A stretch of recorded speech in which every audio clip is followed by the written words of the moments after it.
श्री इमरान प्रतापगढ़ी जी। धन्यवाद सभापति महोदय। हम ही को कातिल कहेगी दुनिया, हमारा ही कत्लेआम होगा। हम ही कुएं खोदते फिरेंगे, हम ही पे पानी हराम होगा।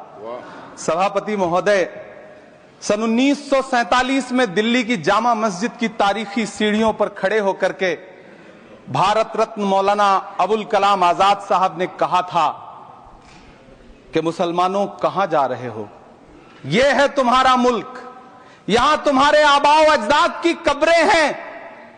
उस वक्त मौलाना आजाद की ये सदाएं सुन करके लोगों ने अपने सरों की गठरियां उतार करके रख दी थी। आज उसी दिल्ली में मौजूद देश की संसद में एक बिल आया है जो हमसे उसी जामा मस्जिद की सीढ़ियों के सबूत मांगेगा, जो उन्हीं सीढ़ियों के पास अपनी कब्र में सोए हुए मौलाना आजाद को फिर से कब्र से सदा देनी पड़ेगी कि ये जो कब्र है वो मेरी कब्र है, ये किसी सरकार की जागीर नहीं है। सभापति महोदय, मैं जहां खड़ा हूं इसी संसद भवन के सामने सड़क के उस पार अपनी कब्र में सोए हुए भारत के पूर्व राष्ट्रपति फखरुद्दीन अली अहमद की कब्र है। शायद अब उस कब्र से भी सदाएं आए कि ये कब्र मेरी कब्र है, ये सरकार की जागीर नहीं है। सभापति महोदय, मैं वक्फ कानूनों में किए जा रहे संविधान विरोधी बदलावों के खिलाफ बोलने के लिए खड़ा हुआ हूं। संविधान का आर्टिकल 14 हो, 29 हो, 30 हो, चीख चीख कर कहता है कि देश में सब बराबर के हकदार हैं। आर्टिकल 26 कहता है कि सबको अपने अपने मजहबी कामों के लिए मंदिर, मस्जिद, गिरजाघर, गुरुद्वारों का निर्माण करने का हक है और उसका रखरखाव का भी हक है। लेकिन डॉक्टर बाबा साहब अंबेडकर के संविधान को हर दिन कुचलने वाली यह सरकार देश के मुसलमानों से नफरत में इतनी अंधी हो गई है कि खुलेआम देश की संसद में देश सरकार के माइनॉरिटी मिनिस्टर साहब और होम मिनिस्टर साहब झूठ बोलते हैं और देश को गुमराह करते हैं, झूठ शब्द असत्य बोलते हैं। सरकार ने इस बिल का नाम उम्मीद रखा है। मंत्री जी कल से इसे देश के मुसलमानों के लिए नई उम्मीद बता रहे हैं। नहीं मंत्री जी, न तो यह बिल मुसलमानों के लिए नई उम्मीद है और न ही उम्मीद की नई किरण। सभापति महोदय, भाजपा ने पूरे देश में वक्फ के नाम पर कई सारे झूठ फैलाए हैं। आइए आज उनकी सच्चाई पर बात करते हैं।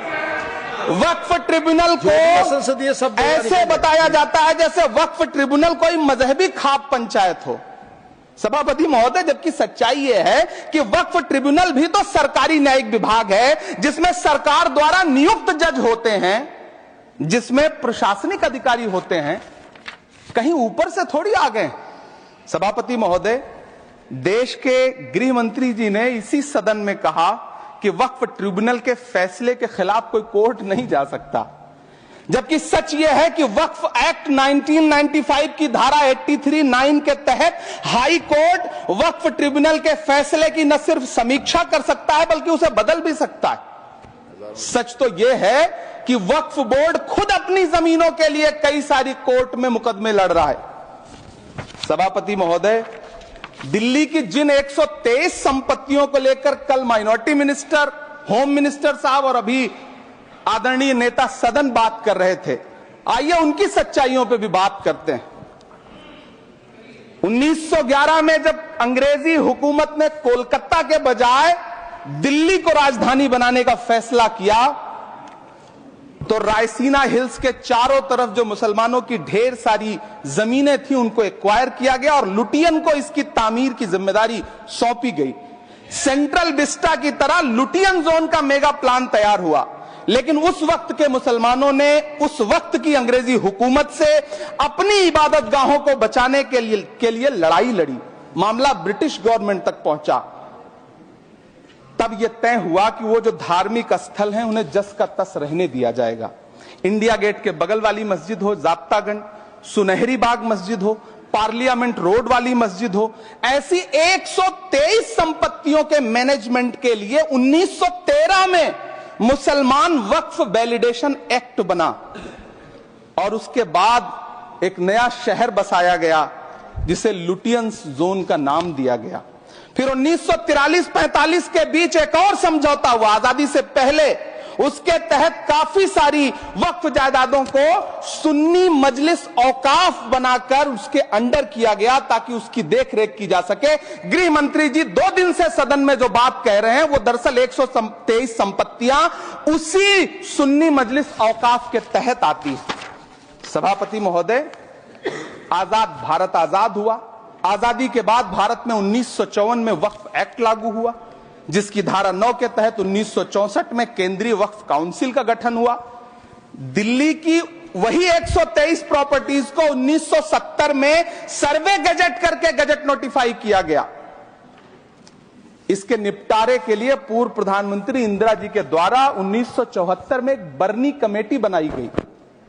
बर्नी कमेटी ने 1976 में इन 123 संपत्तियों को दिल्ली वक्फ बोर्ड की संपत्ति होने की रिपोर्ट सौंपी।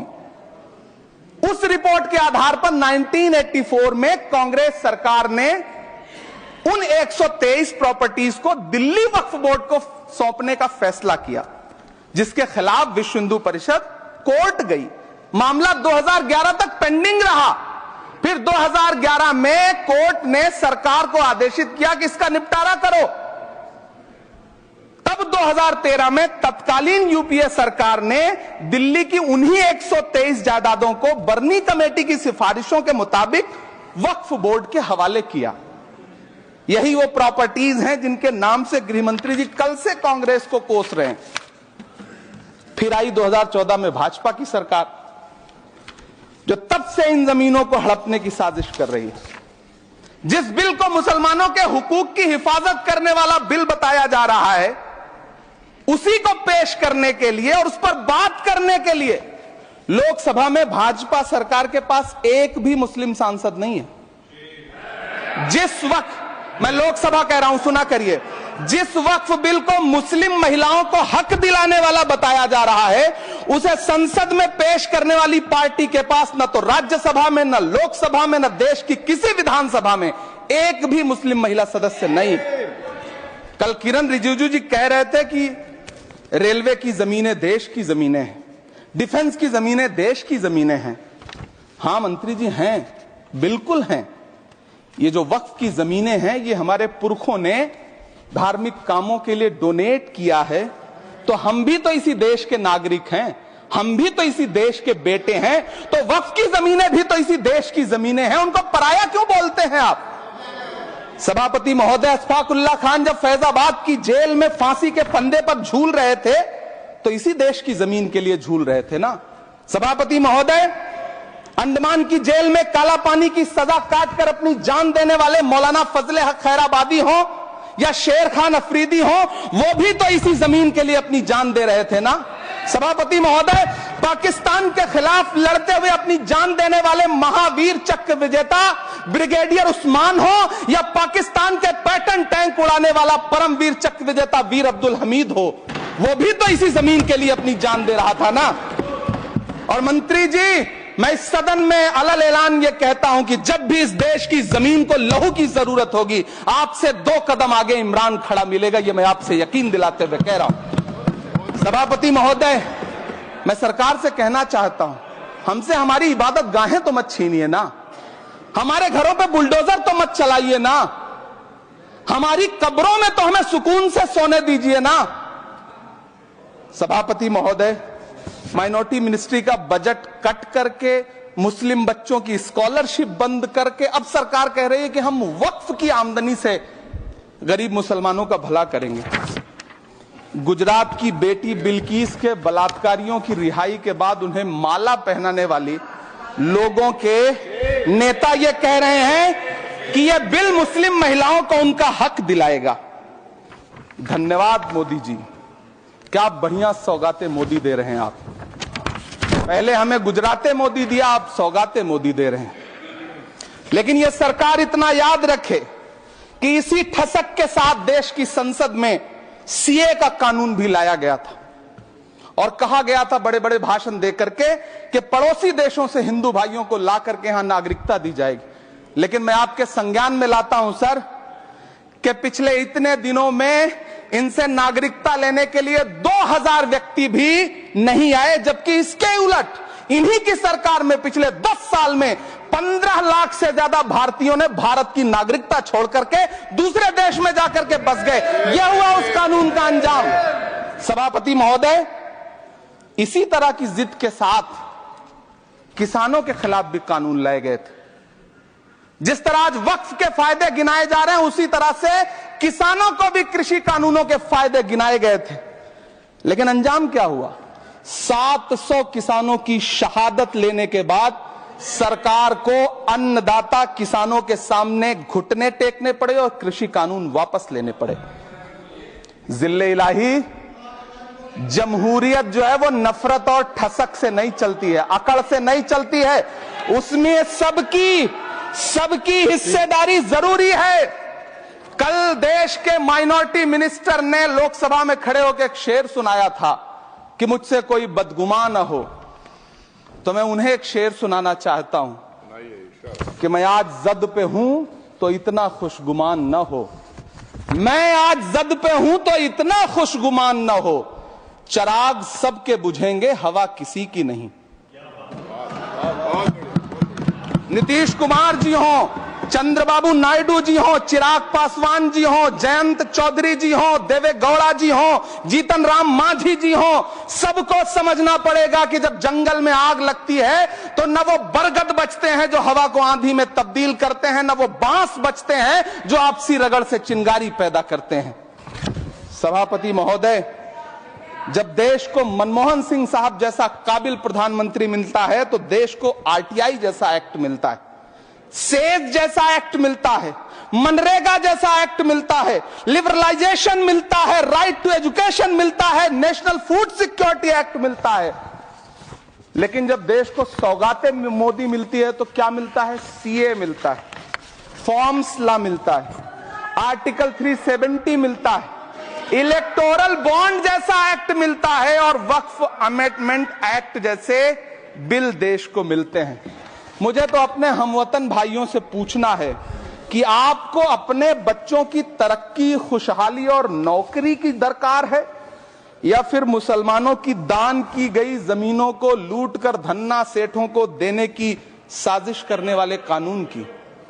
सभापति महोदय, यह सरकार रात के 3 बजे तक पूरे देश को जगा करके संसद में अपने ही नागरिकों को नीचा दिखाने के लिए वक्फ बिल ला रही थी, तो उधर रात के 1:30 बजे अमेरिका हम पर 26% टैरिफ लगा रहा था।